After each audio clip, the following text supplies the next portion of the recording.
problem. So Um, I can go ahead and share my screen then, and we can get started if you like to do that. yeah, Perfect.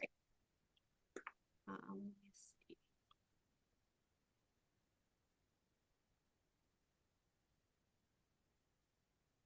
Okay, yeah, everybody can see that, correct? Yes, perfect. Okay, Mhm. so I wanted to kind of provide an overview and information on the department itself. My name is Blanca Lopez. I am the commissioner, and I have been the commissioner for this department since late 2023. I was appointed by the county executive.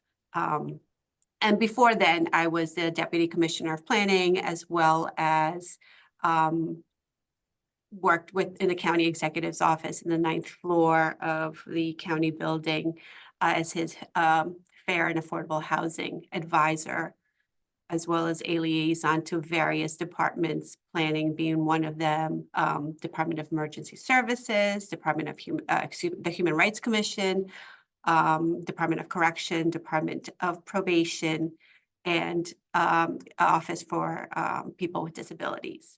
Our department itself is made up of 35 professionals, 14 of which are planners or certified planners, and we work on a variety of projects, studies, committees that involve working alongside our other county departments, more often with Department of Public Works and Transportation, the Department of Emergency Services, and the Department of Environmental Facilities. On my end, I live in Westchester County. I grew up in Rye and currently live in the village of Portchester, but I was born in Lima, Peru, hence my bias towards Peruvian cuisine. I received my undergraduate from Fordham University, the Rose Hill campus, and in Latin American and Latino Studies and Communications, and my graduate degree from the Milano Graduate School at the New School University in Urban Planning and Policy and Management. On last November, the county celebrated World Town Planning Day, November 8th, which is really a global day where countries really take some time to recognize the field of planning and planners. And we put together a video that I would like to share with you, and I'm hoping it works. If not, I can just pull it from YouTube, but let's see if I think I uploaded it correctly. Here we go. So I'm hoping you can hear it too.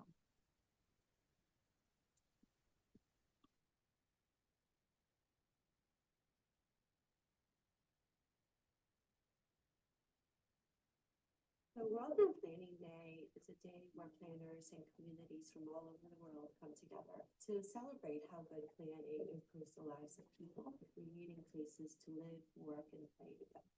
I don't think a lot of people know about planners and what they do and why they do it. And this is a chance to highlight what we do so that other people can see, there's a lot that goes into making decisions about where a school is, where streets and highways and transportation connects and interacts. One of my best experiences is working as part of the county's flood mitigation program. I work closely with municipalities. We partner with them to help them get funding for projects that reduce flooding in their area and really help local residents. My best experience as a planner, really, it's just always nice to, when you're walking around the place, you notice something that you've been working on. I was able to kind of help make that just a little bit better. If it's something as small as a sidewalk, it's just always nice to know that you had a little bit of impact and try to make things a little bit better for the community. I work with the Let's Safe Westchester grant program. We, as Westchester County, applied to the federal government for a grant, and we received funds to make improvements to housing, making it safe and decent for low-income residents. I'm really proud of the work we do with the CDBG program. That's a federally funded program through Housing and Urban Development, where the funds are dedicated to low and moderate income neighborhoods. A lot of infrastructure, sidewalks, sewage, water infrastructure. So I think it's really important that we focus our planning energy on not only environment and economy, but also equity issues as well. So far, I think my best experience has been the involvement in the redesign bus network redesign project, basically taking a fresh look at how we move our county. It's rewarding to see the impact of what we do on the residents of the community. It's really to go from the paper to seeing people play in a park or walk down the street or have safe housing and feel better about where they live. It's just very rewarding to me. Committing to planning has a crucial role in our government's functions. I think it's really important, not only for things like traffic and that are more visible to the average citizen, but to understand how planning plays a role in the future of our county. It is important to share this message on Worldtown Planning because it is essential that the community comes together, the community's voice is heard in the process. Planning is not about us telling people what they need. Planning is an exchange of us having a conversation about what's needed. And no one knows their community better than residents. I think the fact that we have individuals who have dedicated their lives to this field and learning from one another and in promoting and enhancing best practices that will help communities move forward. It's just such a very special thing to do. I mean, not everybody can do something. If you have that skill, it is just a great profession. I wish all planners a great Worldtown Planning Day.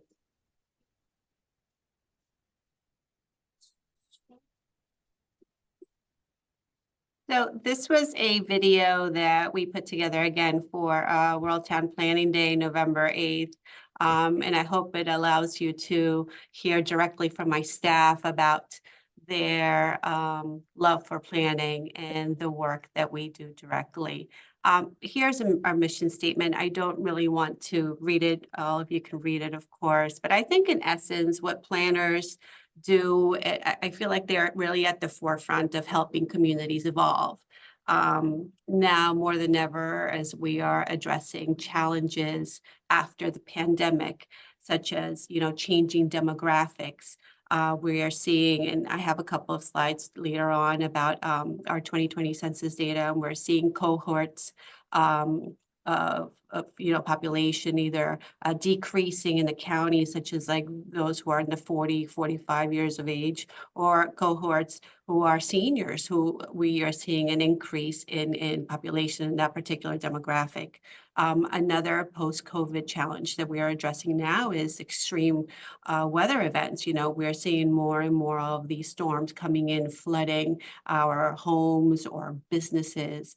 And we really need to kind of reset and look at the way that we are approaching these issues.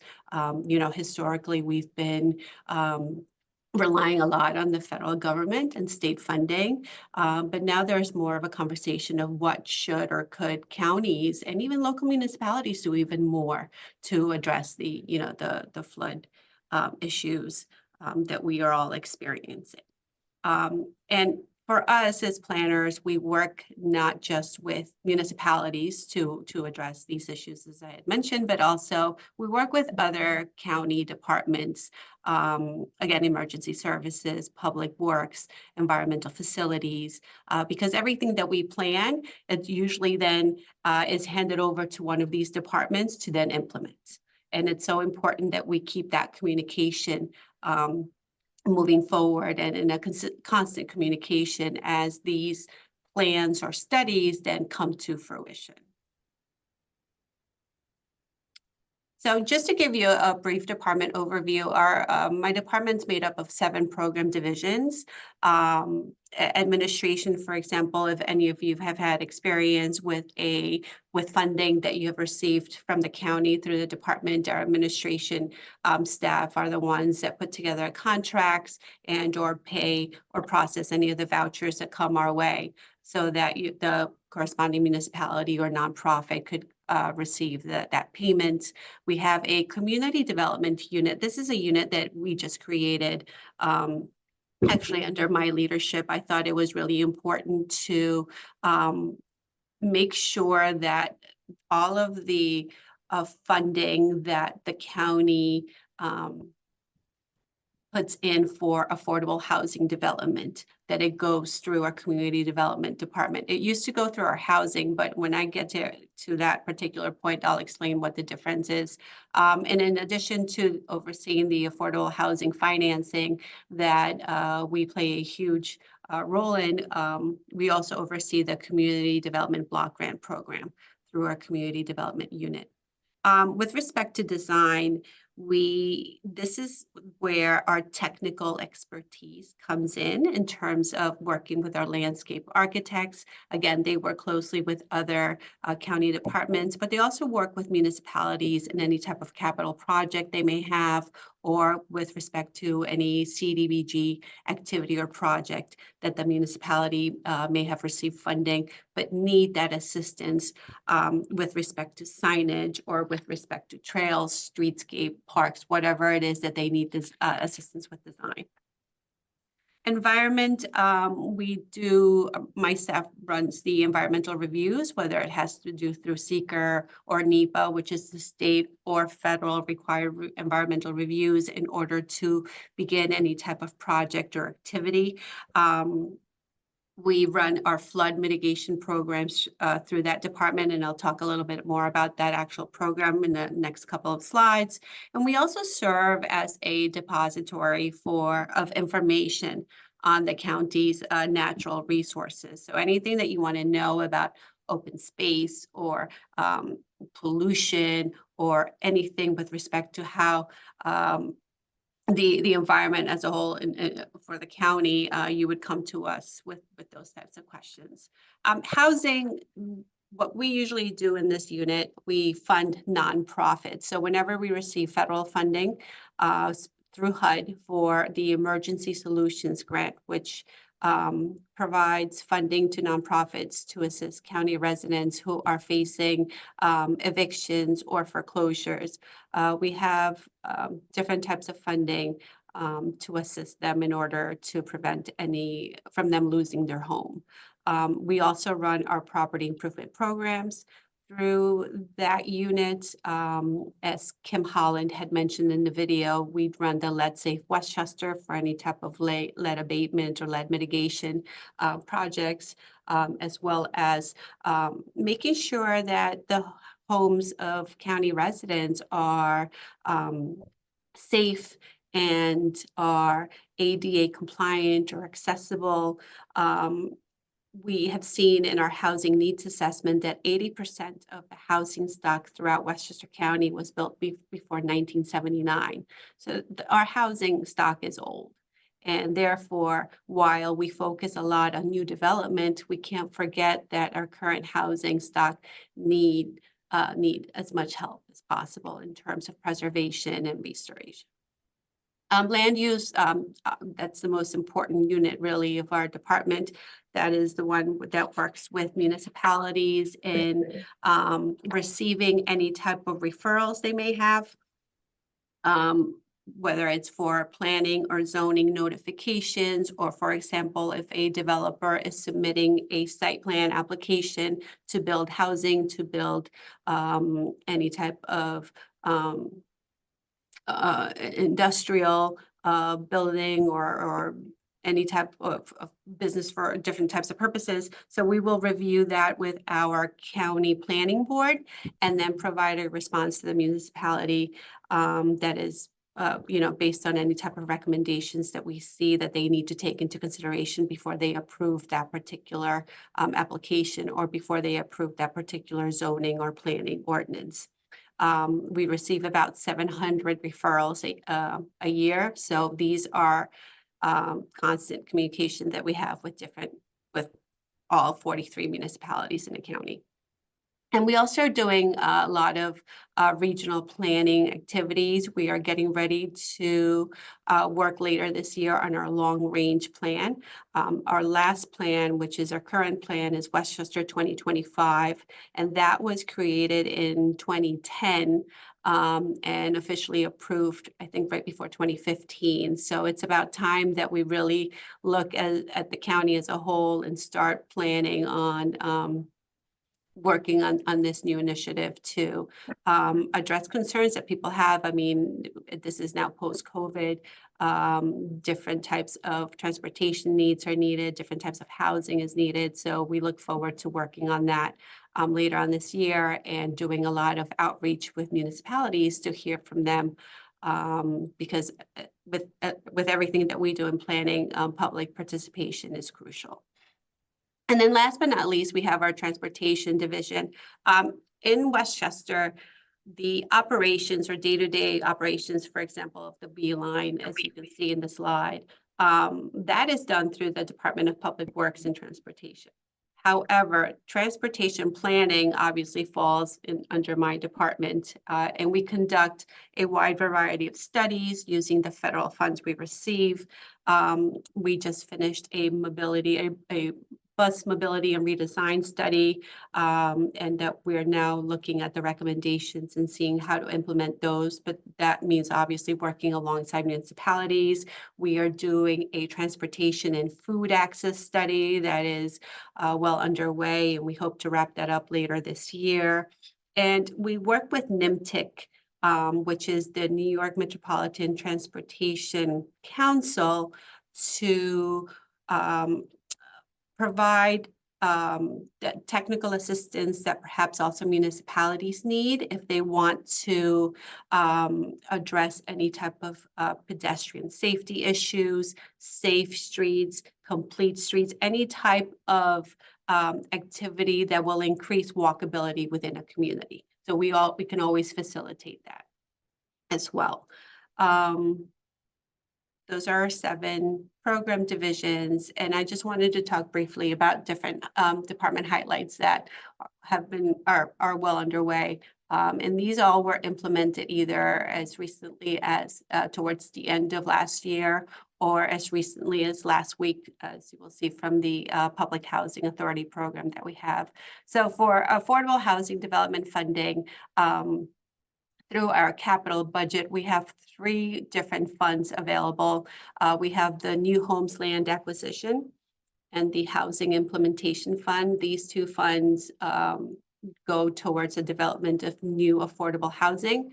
Throughout the county, we work closely with developers and municipalities to decrease the cost of building affordable housing, whether it's to acquire property or acquire land. And for the housing implementation funds, we work with the municipality on any type of infrastructure related improvement that need to occur in order for the development to come to fruition. Our community development block grant program, of which all of the river towns are members of, you have to be a member of the Urban County Council in order to access CDBG funds. And we're actually having a meeting with the municipalities next Tuesday to give them an update on where we are with our current grant or funds that we receive from HUD. We get them on a yearly basis, but we're also getting ready to start our new 3-year application cycle that will cover 2025, 26, and 27. So there will be a information session in April 23rd, and I can follow up with all of these flyers and information so that you can share with your constituents. For any municipality and or nonprofit that may be interested in applying for CDBG funds, we will be talking about what the application entails, the criteria, how much you can apply for, what types of projects are eligible with this funding. So we will be talking about that. And then we're also working on another comprehensive plan or long-range plan with how to use our CDBG funding, which is called the HUD's Consolidated Plan. And I will talk a little bit about that in 1 or 2 slides coming up. Our department focuses a lot on census and statistics. We want everybody to come to our website to have a feel for the type of data that you can access.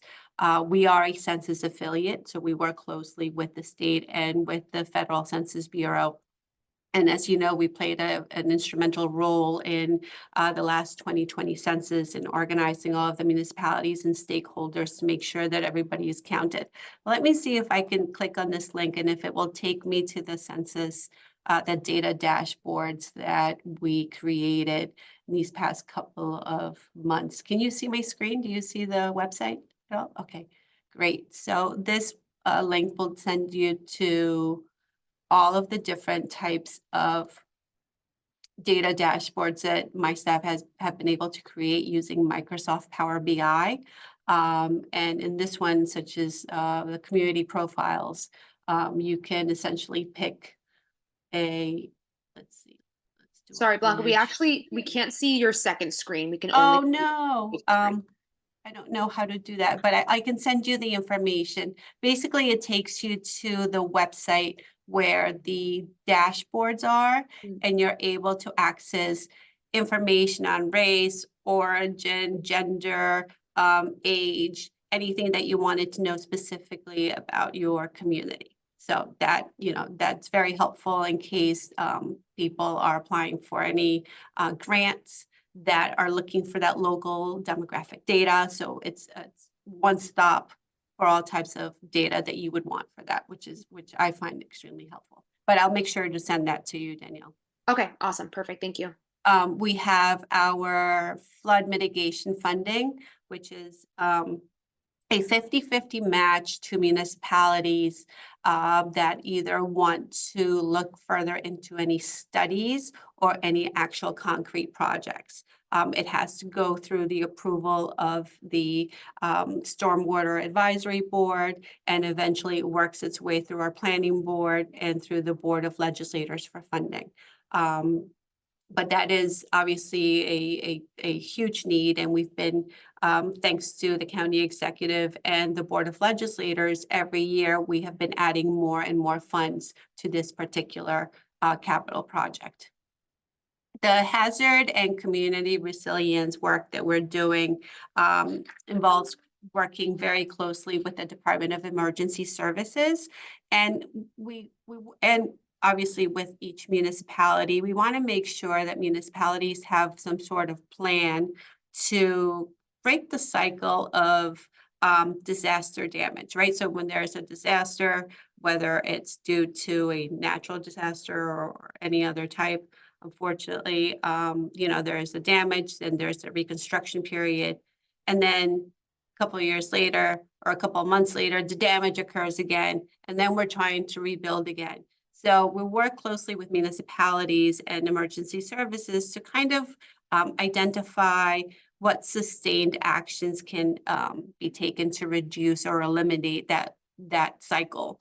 And that, which really then creates a long-term risk to people and to properties, because again, they are dealing with storms, for example, right? It rains, you're flooded, you reconstruct, and then a couple months later, it rains again. And so what can we do through the county to guide municipalities to have a plan in place?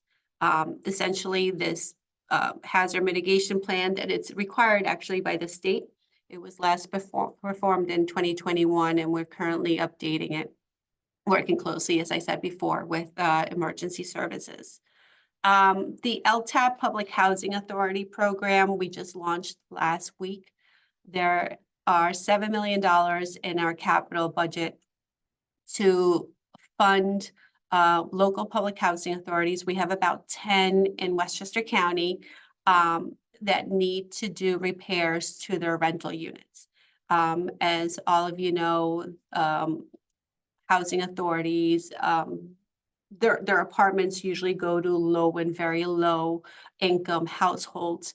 Unfortunately, there's always a long wait list, but in time, because there has been a lot of decrease in the capital support that they would usually receive from HUD, they have not been able to keep up with repairs, right? So instead of renting it again, and they don't have the money to either repair a leaky roof or ceiling, or make any changes inside the apartment, they will close it, and it's one less apartment that an income vulnerable household can have access to. So we want to make sure that housing authorities can apply for these funds and make as much needed repairs to their units to increase the size of, or the number, I should say, of available units, but also perhaps they might need new windows, a new boiler, make repairs to the elevator, whatever the case may be. So that is what these funds are for. And then, as I had mentioned before, through our participation in NIMTIC, which is the MPO, or the Metropolitan Organization plan that we belong to, we have been working very closely with them in community planning workshops. And we've had several municipalities take advantage of that, such as Bronxville and North Castle. Right now, we're working with Mamaroneck and Rhinebeck. And NIMTIC's going to come in to do a workshop on pedestrian safety. They have informed, these communities have informed us that, because of the high amount of vehicle traffic, students walking to school in the Rhinebeck School District, for example, are having a very hard time walking safely to school. So what better way than use our partners at the regional level to come in?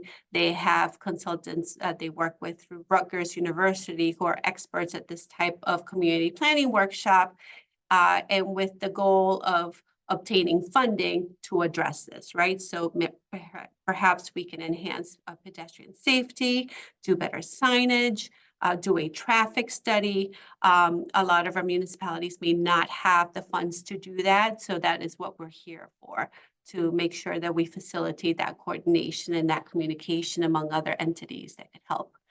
And then last but not least, boards and commissions. We, in the Department of Planning, I think we staff at least 8 different boards and commissions. And I dare to say that we may be the only department that has as many boards and commissions, with the exception of the county executive. So on a monthly basis, we'll staff the County Planning Board, the Housing Opportunity Commission, the Soil and Water Conservation District Board, the Ag Board, Stormwater Advisory Board, the Historic Preservation Advisory Board. And having said that, we always have vacancies. So we're always looking for county residents who may be interested in different types and to serve in any of these boards. So we would love to inform you of any vacancies that are available in case some of your members or, somebody in your network may want to join and participate on any of these boards.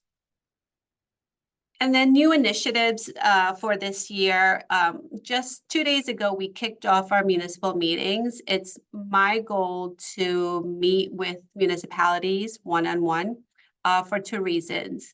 One, because there has been a change in leadership, obviously, in my department, not just with me, but we have a new chief planner, we have a new director of transportation planning, and we just have new staff. And it would be great to meet with municipalities, talk to them about our new initiatives, our programs, how we can provide better technical assistance, how they can access some of the funding that we have, and also to hear from them about what their local issues are. We had a great conversation with Portchester 2 days ago about what they want to do with their waterfront, and the types of funding that they're applying for. And one of the things that came out of that is that we can certainly provide support letters for any type of application they have to the state or to the federal government or to any type of foundation. So we're here to help with that. And I know that we're in the process of meeting with the river towns. I think I have meetings nonstop until the end of May to cover 40+ municipalities, but we're all looking forward to that. With respect to transportation planning, as I had mentioned before, we did our mobility and bus redesign study, and now as part of these meetings or connections with the municipality, we will be reviewing the recommendations that may impact their own public transit riders from their communities.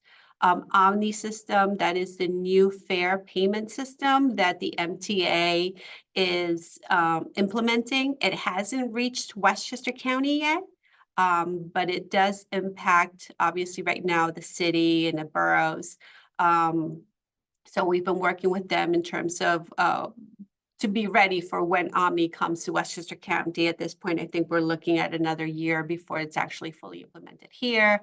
And then we have our Complete Streets funding program that will be released where municipalities can obtain funding from us to address their local streets, to maybe widen sidewalks, to have clearer bike lanes. So any type of funding that can go towards that, we will be providing information with respect to that program.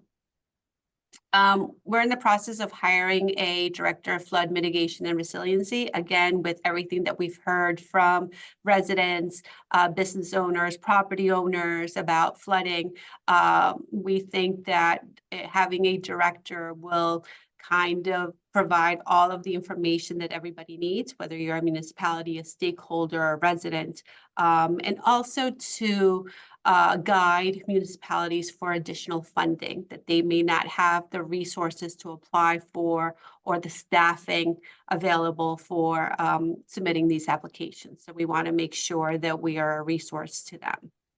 Community development, I'll talk a little bit about that in our next slide. And land use, we have, as I mentioned before, our new long-term plan that we're going to start working later on. And we are doing an RFP for additional planners or on-call planners. With all the work that we're doing, 35 people is just not enough. And while it's best to have a list of planners on call so that whenever we need additional help, we can just tap into their services right away. Housing, I don't know how many of you are familiar with our Home Seeker program. That was developed in 2012, I want to say, to help individuals who are interested in knowing more about the affordable housing opportunities here in the county to access this application. Really, it's embedded within our website, and to do an intake and receive emails on upcoming new affordable housing lotteries or applications that are happening throughout the county, mostly which are or have received some sort of Westchester County funding to them. We are upgrading this program. It has never been upgraded since it was created. And we are going to add additional opportunities for people not just to apply, but to receive, to be able to apply with an application online, to conduct lotteries online, to be able to see floor plans and or know more about the different types of affordable housing, whether it's ownership or rentals that will be available. And that should be released later this year. With respect to the consolidated plan for CDBG, as I had mentioned before, based on HUD requirements, we have to put together a 5-year plan to basically inform HUD how we are using these funds, the Community Development Block Grant funds. In order to do that, we have to conduct a needs assessment and market analysis from all of the 31 municipalities that belong to the Urban County Council, of which the 4 river towns are members of. And we have put together a survey that we would love for all of you to take. Here's the website. It's a stakeholder survey that asks questions about the needs in your community, whether it's housing, whether it's economic development, whether it's environmental related needs. So if you could take some time the next couple of days to take this survey, we would greatly appreciate it. In addition to that, we will be having a public meeting in Rye Brook at the Pasilipo Center, which is their senior center, on March 19th from 3 to 4:30. And again, I can follow up with flyers. If you wouldn't mind sharing that with your members, that would be extremely helpful. And then these are the community needs assessment. This is the survey again, but unlike the survey for the stakeholders, these are just surveys for community residents. So anybody living in the river towns can access these surveys in English or Spanish and participate. And we would love if you wouldn't mind also sharing that with your network. That would be very helpful. Yeah, we definitely can share this. Can I ask you a question then? What is the Sure. difference between a stakeholder and a community resident? Like who would be stakeholders? So stakeholders could be nonprofit organizations, business owners. So there's 3 surveys, one for elected officials, which I didn't include here. Mhm. But there is the stakeholder, which I would think like all of your members Yeah. are stakeholders of the communities that you either live or work in. And then we have the residents, right? Anybody who's living in these communities can participate. Through Okay. this survey. And can I direct them to your website to fill this out, to complete this survey? Yes, or we can send you the flyers. Okay, great. And you can, yeah, they can click and. Great. Because yeah, I'll definitely send that out to our membership. Thank you. Mhm. And then just quickly on the census, Census 2020, it was a huge initiative that we started, I think, in 2019 to get ready for the 2020 census. Because of the fact that April 1st, which is the census date, was right in the midst of a pandemic, obviously it didn't go as planned in terms of knocking on doors and doing all of that outreach. However, I think we did very well considering in the participation that we got from county residents. We were able to break a million. So we are 1,004,457 in population, which is certainly an increase. We are also an increasingly diverse county. And we are an older county. The median age in Westchester County went from, I think, 38 years of age to now 41 years of age. But in the following slide, I'll show you specifically which cohorts went up or down in terms of their population. And again, the census was made up of 9 questions. Some of you may have done it online because it was the first time you could do it online, or may have filled it out with the traditional mailing that you may receive from the Census Bureau. And it's the exact count of the population. It asks questions on housing units, vacancy, age, sex, relationship of the household that's living in that particular unit, race and Hispanic origin, housing tenure, whether people rented or own their housing unit, and group quarters population in terms of folks who may be living in a nursing home or a correctional facility or in a college dorm. So that was also important to make sure that we had information. Mhm. Just so that you see, this is the growth between 2010 and 2020. Yonkers obviously having a significant change by 15,593. Yonkers is now the 3rd largest city in New York State. Yay. And then these are the other municipalities with the largest growth based on numerical change. Mm. And then this is the change in population by age. As I had mentioned earlier, you see that there's a huge decrease in the 40 to 44, especially 45 to 49 and 50 to 54 years of age, which to me, it implies, these are more than likely families who can just not live here in the county for a variety of reasons and have left, whether, they have growing families, whether they have moved out of state, maybe just moved out of the county.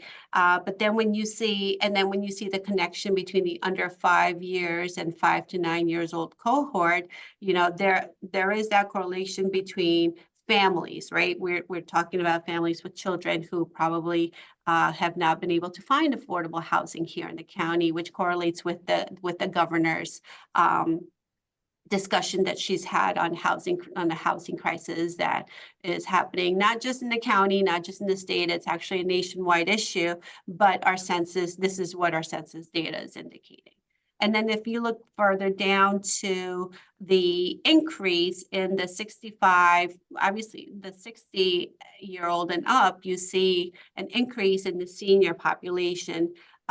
which again, when you see a lot of the housing development that is occurring, a lot of it is targeted to seniors. And then you can see why the need is if seniors are aging in place, or they may need additional services, but it's increasing here in the county. And So then you see the median age. can I just ask a question? I just want to Yeah. make sure I'm reading this correctly. Sure. Also, so could this be, so we're looking at 2020 results versus 2010 Correct. results.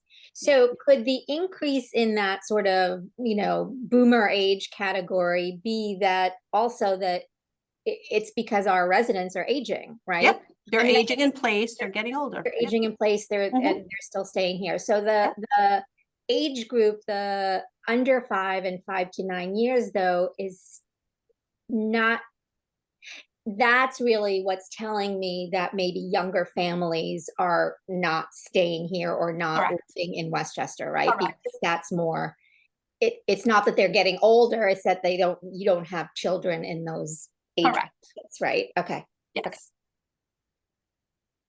And is all this information available on the website? Like, would our membership be able to Yep. access this information? Yep, so I can, I will send you the PowerPoint. I'll be more than happy if you want to share it. And then there's a link that will send you to the census and statistics section of our planning website that has all of this, the data dashboards. And you can look at it according to your own municipality, or to a specific cohort, so you can maneuver it different ways. Okay, awesome. Look, I actually wrote down a couple of things as we were going through, if you don't mind, if I just kind Sure. of rip through them. So when you were talking about the design department in particular, are there preferred partners or a list of services and products that your department is actively looking to fill or partner with that maybe our members could, submit an application to, or anything along those lines that, when you're doing outreach to get the signage, or to, if there's a new building being constructed or whatever the case is, are you looking for those preferred partners, or is there like a lengthy process with the county that, to go through that vetting? So usually our design staff will support either whoever's leading, quote unquote, the project, right? So if it's a municipality, then the municipality has to go through its own bidding process. Yep. For that. Or if it's, for example, another county department, it's really led by either the Department of Public Works, primarily the Department of Public Works, because that's where all these types of projects will land on. So we would support them in their own hiring or selection of whoever it is that would address this particular need. But we do have, and we're putting together, as I had mentioned before, an RFP that we're going to release pretty soon for on-call planning consultants, but it also includes other types of services that we need. So we'll be more than happy to share that with you, and perhaps there are some of your members that may be interested in responding to that. Awesome. And then we actually, as a chamber, just submitted a letter on behalf of the initiative for building a bike path from Route 9 down to the Maria M. Como Bridge. So I was curious if that's something that, your group is working on, or how that is being handled. So is it a letter for a grant? Yeah, Secretary of Transportation. So we were sending it over to Pete Buttigieg. But they were asking a couple of the chambers locally to submit a letter endorsing the project. So I was curious if that's a project that your team is also working I on. think it was coming out of Greenberg, right? Yeah. So we did submit a letter for Greenberg.